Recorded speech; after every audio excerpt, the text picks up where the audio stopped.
Hablemos hoy de los tormentos que pueden sentir algunas personas. Sí, Rosita, ese es un tema que nos concierne a todos. De alguna u otra manera tenemos heridas, unas pequeñas, unas grandes, tenemos dolores producidos y tenemos una angustia que no nos permite tener tranquilidad. Tranquilidad completa, por supuesto. Así que los tormentos es algo que tenemos que hurgar, revisar y mirar su procedencia y cómo sanar ese tipo de latencias y ese tipo de dolores y de intranquilidades que cada uno puede llevar.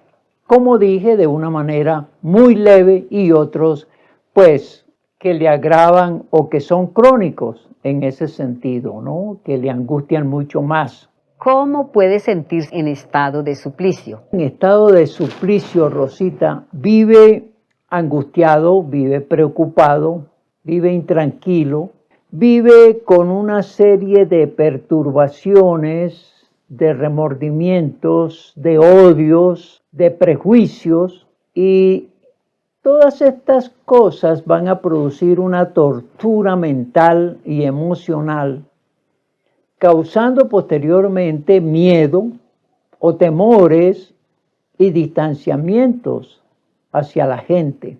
Los tormentos son heridas abiertas que tiene la persona y que le hace sufrir, le aflige, por supuesto. Y todo esto hace que no se sienta feliz, completamente contento o en bienestar. ¿A partir de qué edad puede sentirse tormento?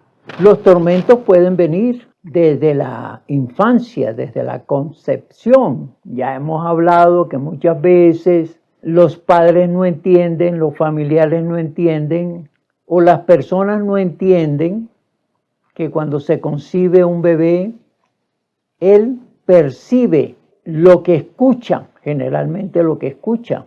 Así que este bebé, este embrión, va percibiendo unas señales y unas voces que al traducirlas referentes a su venida, a qué bueno que viene un bebé, qué bueno que estés embarazada, son frases que se le pueden decir a la mamá, las recibe con agrado, las recibe con felicidad. Pero si son frases que escucha, qué fastidio que hayas tenido un hijo, ¿por qué no te cuidaste? Otra vez embarazada. Estas frases de tipo despectivas, de rechazo, las percibe el bebé. Y cuando alguien se refiere al niño, cuando nace, qué bonito, qué precioso, mira sus ojos, mira cómo sonríe, eso agrada al niño.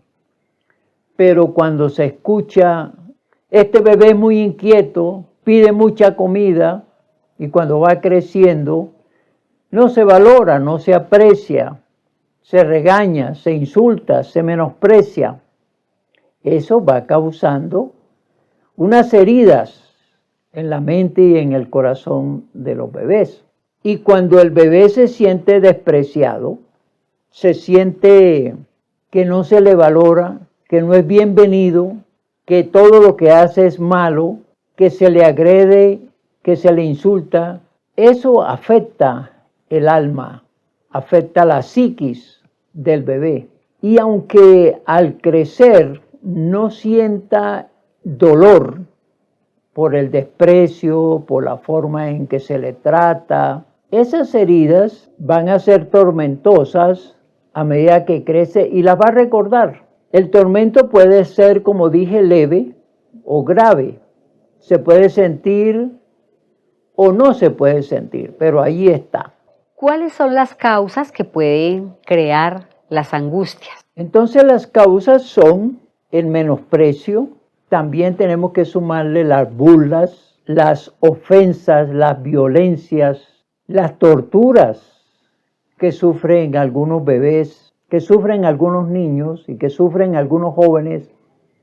Y también, ¿por qué no?, hablar de adultos porque gradualmente se pueden causar heridas y estas, pues, al doler constantemente, pues atormentan a quien las padece.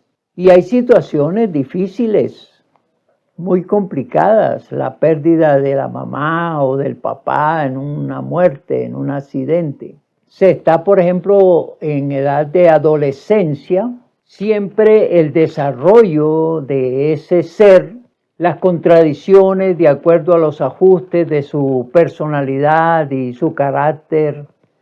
Eso hace que su entorno se pueda volver amable o se pueda volver agresivo, y este entorno puede causarle a ese joven que va creciendo unas situaciones que no entiende y siente que le rechazan y siente que le hace sufrir. Por esas situaciones el joven o la joven se siente incómoda, se siente incómodo, se siente mal, se siente incomprendido o incomprendida. Siente que está solo, que está sola, que nadie le comprende, que nadie le entiende, precisamente por la forma en que se ha venido educando o formando o tratando en el caso de los familiares o de los amigos, etc.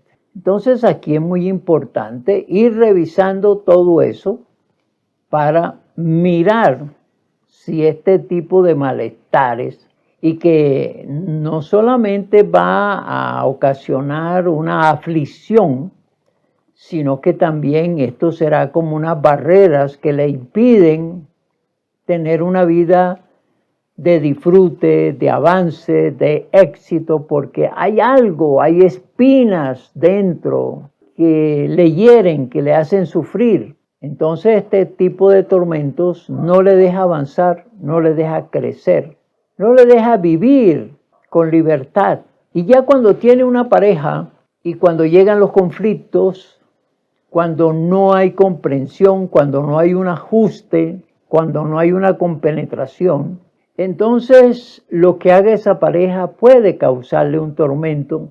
Y cuando no se quiere separar porque no conviene económicamente, o que hay hijos y ya por los hijos se aguanta una relación, o porque se quiere demasiado a la persona y se le acepta a pesar de su agresividad, de su maltrato, de su forma de ser, de sus borracheras, de sus vicios. Ese es un tormento. Y hablando de vicios, muchos padres, por ejemplo, tienen a hijos que consumen alucinógenos, que son alcohólicos, o que están en una cárcel, o que cometieron un delito grave, o que se fueron de la casa huyendo, o que viven una vida de calle. Ese es un tormento para los padres, para los familiares. Y también lo puede sufrir alguien que se vaya de su casa, alguien que ya no esté con los padres, alguien que esté preso, alguien que esté cautivo en las drogas. Son tormentos que se pueden presentar. ¿Pueden los tormentos producir enfermedades? Por supuesto que sí. Veamos algunas enfermedades, más que todo de tipo psicológico, ¿no? Tipo emocional. Enfermedades que las produce el tormento. Todas aquellas formas de vida, esas heridas que siempre duelen, pueden producir una cantidad de afectaciones, como dije, a nivel sentimental, a nivel emocional, a nivel psicológico. Veamos entonces las emocionales, por ejemplo. Entonces viene el miedo, la culpa, el temor, el resentimiento, la tristeza, la inseguridad. Veamos también de tipo psicológico, ¿no? Las angustias, las aflicciones, el terror, el insomnio, la confusión, las pesadillas, el nerviosismo. Y agreguémosle a eso, no tanto como enfermedad, sino como resultado a la situación que vive, a la aflicción que vive.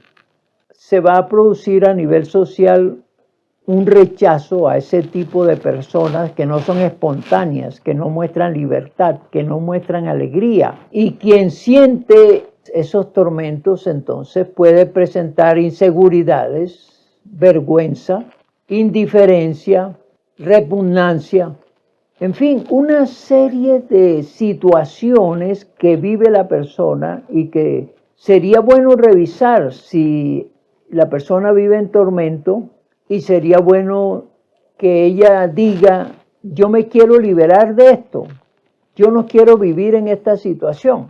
Recordemos que todo lo que construimos o lo que otros construyen en nosotros, hablamos de los padres, hablamos de los familiares, de los amigos, ellos también construyen en nosotros sentimientos y emociones.